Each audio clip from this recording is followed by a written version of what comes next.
Nashimwe hariho ahantu ijambo ry'Imana rivuga ngo Imana ikigomba mu bantu bayo ni imbabazi si bimazi.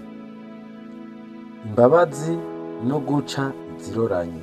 Rero nariko ndaraba mu ijambo ry'Imana ikintu bitwa ingurire canke igiturire haniniya incuro nyinshi kivugwa ni ikintu kigoramye ku rubanza, ni ikintu gicisha ibintu aho bitari bikwiye guca. Kandi iki gihe cacu turimwo ico kintu baragomba kugihindurira izina kugira ngo abantu biyorohereze ubuzima, bagapfuma bacita ko ari ugushimira umuntu, ko ari agafanta, ko ari uruvugiro, nyene ibintu nk'ivyo bagaca bagira n'uburyo bwo kubitangamwo.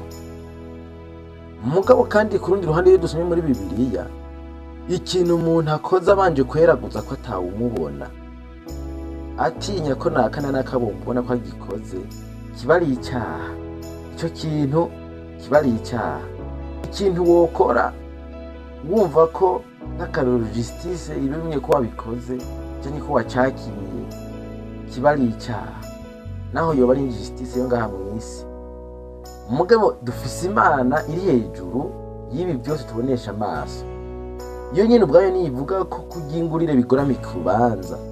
Nariko nsoma umurongo wo muri Zaburi 15 ku murongo wa 5. Dukwiye rero kwiyubara umuntu w'umukristo ntajye giturire, si umuntu w'umunebwe wo kurya utwaboro no kwegeranya utwaboro ahahaza aboro n'abakene n'impahazwa.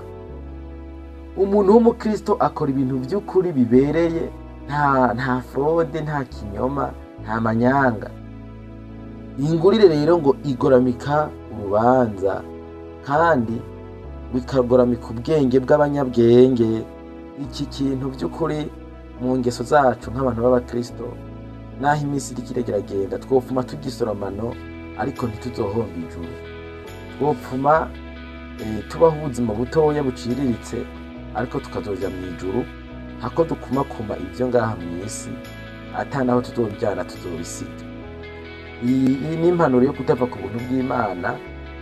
Wewe uriko uranyumviriza, numva no gupartaja, ntukarye ingurire kandi azi ko ikintu kiri rya mbere cumvise. Ariko mu bintu umukristo akwiye guprioriza canke gushira imbere y'ibindi ni ukutaba mu buzima bw'ikinyoma, no gushingira intaho ukuri. Pilato yigeze kubaza Yesu, aramubaza ati wowe uri wa wundi, uri Mesiya? Yaciye amwishura ati urabivuze. Ariko aca yongerako akantu gati jewe naje gushingira intahe ukuri. Kandi mu bigwanishwa vy'umukristo turabona ko ukuri kurimwo, dukenyeza ukuri.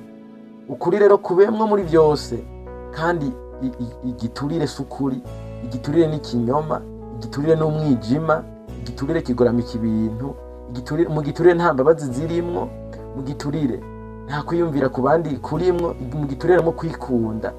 Iyo ngeso uyigwanye. Wowe wakiriye Yesu nk'umwami n'umukiza, uyigwanye. Kandi wowe utaragira ubwo buntu uyigwanye, kuko ndazi uragomba kuzoja mw'ijuru. Bitabaye bityo nta juru wojamwo.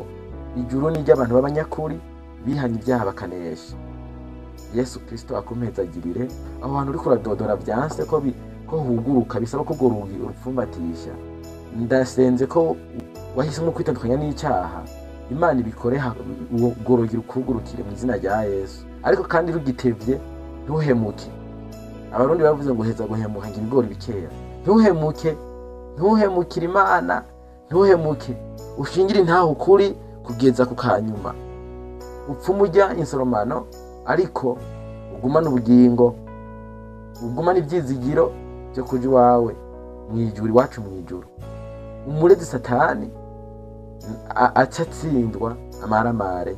Yesu aguhezagire, Yesu aguhe umugisha, ugire umunsi mwiza n'ibikorwa vyiza.